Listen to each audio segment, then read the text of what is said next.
پوچھا گیا ہے آخری سوال جو پوچھا گیا ہے، دیکھیے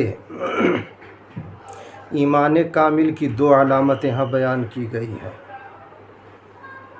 یہ مفتی تقی عثمانی صاحب دامت برکاتہم کی یہ کتاب ہے، حقوق العباد اور معاملات، حقوق العباد اور معاملات، اس میں سے پڑھ دے رہا ہوں۔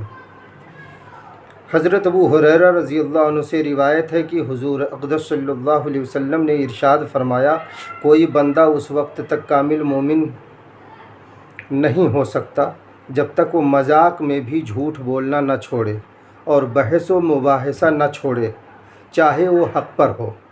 اس حدیث میں 2 چیزیں بیان فرمائی ہیں۔ جب تک آدمی ان 2 چیزوں کو نہیں چھوڑے گا اس وقت تک آدمی صحیح طور پر مومن نہیں ہو سکتا۔ ایک یہ کہ مذاق میں بھی جھوٹ نہ بولے، اور دوسرے یہ کہ حق پر ہونے کے باوجود بحث و مباحثہ میں نہ پڑے۔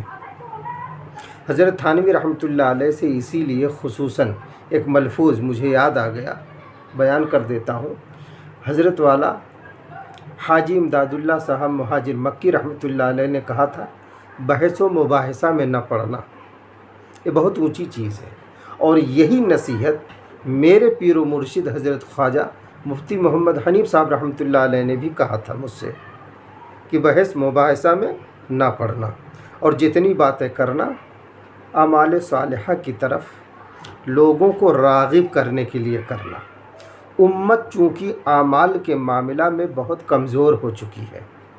اب رہا سوال، ایک ملفوظ اور پھر یاد آ گیا کہ جس کی حکومت ہوتی ہے، یعنی حکومت کا رجحان جس طرف ہوتا ہے، اکثریت جدھر ہوتی ہے، عام طور سے آدمی ادھر مڑ جاتے ہیں۔ اگر کامل ایمان والا ہے، پختہ ایمان والا ہے، تو یہ اکثریت کو نہیں دیکھتا، یہ حق کو دیکھتا ہے اور اسی پر ڈٹا رہتا ہے، مستقیم رہتا ہے، پھر اللہ کی مدد آتی ہے۔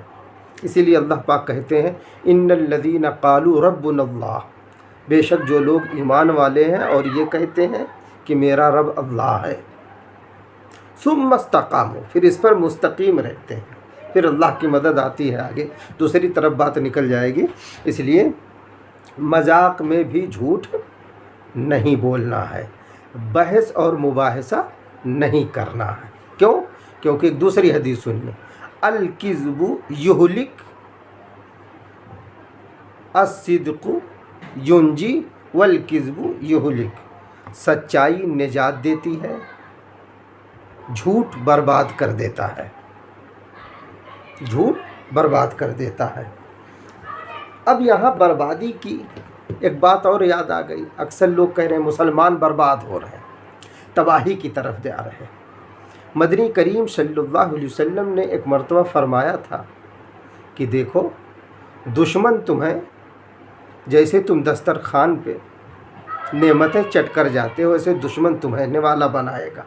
تو صحابہ کرام نے استفسار کیا تھا، پیارے آقا کیا ہم تعداد میں اس وقت کم ہوں گے؟ تو آپ نے فرمایا تھا نہیں، بہت ہو گئے۔ کہا پھر؟ کہا تمہارے اندر ایک بیماری آ جائے گی، وہن۔ تو صحابہ نے باقاعدہ پوچھا، مل وہن یا رسول اللہ صلی اللہ علیہ وسلم، میرے آقا وہن کیا چیز ہے؟ یہ وہن کس بلا کا نام ہے؟ تو مدنی کریم صلی اللہ علیہ وسلم نے فرمایا، حب الدنیا و کراہیت الموت، دنیا کی محبت تم میں آ جائے گی اور موت سے کراہیت۔ اب آپ دیکھ لیجئے، کورونا کا معاملہ ہوا، جس کو نہیں پینا تھا کڑھا وہ بھی کڑھا پینے لگا، موت کا ڈر تھا۔ مرنا تو ہے، لیکن مر کے ہمیں کسی کے یہاں چلنا، یعنی اللہ کے پاس چلنا، اس زندگی کا حساب دینا ہے۔ تو اس مرض سے، اسی لیے تو کہا حب الدنیا رأس کل خطیہ، ایک دوسری حدیث کہ دنیا کی محبت یہ ہر برائی کی جڑ ہے۔ یہی محبت دنیا نکالنے کے لیے ہم لوگ اللہ والوں کے ہاں جاتے ہیں۔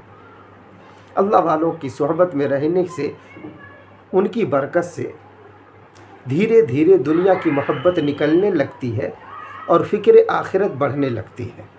پھر بندہ اعمال صالحہ کرنے کی رغبت کرتا ہے، اس میں رغبت پیدا ہوتی ہے۔ پھر جوں جوں یہ اعمال صالحہ کرتا جاتا ہے ویسے ویسے اسے بس اللہ کی محبت کی دھن، نبی کی محبت کی دھن سوار ہوتی جاتی ہے۔ تو جب فکر آخرت انسان کے دل و دماغ میں رچ بس جاتی ہے تو پھر یہ وہیں کے دھن میں لگ جاتا ہے۔ اب اس کو مرنے کا غم نہیں رہتا، چونکہ اسی کی تیاری میں ہے تو لوگوں کا حقوق نہیں مارتا، لوگوں کی پھر قرض لے کر پھر دینے کی فکر کرتا ہے، ایسا نہیں ہے۔ یہ تو وہ بندہ کرتا ہے جس کو فکر آخرت نہ ہو کہ ان کا لے لیا، ان کا لے لیا، ان کو نہیں دینا، ان کو نہیں دینا، اس کے سر کی ٹوپی اس کے سر پہ پہنانا، یہ تمام چیزیں ہو رہی ہیں اور معاشرے میں آپ دیکھ رہے ہیں۔ اللہ پاک ہم سب کو بچائے، اللہ پاک ہم سب کو بچائے۔ اس لیے یہ جو اللہ والوں کی مجلسوں میں، محفلوں میں، یا محفلیں ہم لوگ منعقد کرتے ہیں، مجلسیں منعقد کرتے ہیں، اسی لیے، کس لیے؟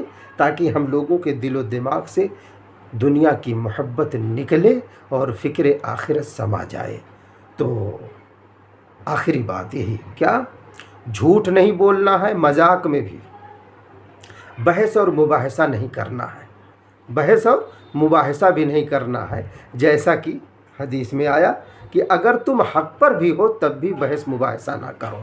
بحث اور مباحثہ کرنے سے وقت بہت ضائع ہوتا ہے اور سامنے والا جلدی مانتا نہیں ہے، اس میں ایک قسم کی اکڑ آ جاتی ہے، اس لیے اس میں نہیں پڑنا ہے۔ اللہ پاک ہم سب کو صحیح سمجھ دے، اور وہن جیسی بیماری جسے کہا جاتا ہے کہ دنیا کی محبت، موت سے کراہیت، اللہ پاک ان دونوں بیماریوں سے، کیا؟ ہر وہ بیماری جو آخرت کی تیاری میں مانع بنتی ہے، رکاوٹ بنتی ہے، ہر اس بیماری سے ہم سب کو اللہ پاک نجات دے۔ وما علینا الا البلاغ۔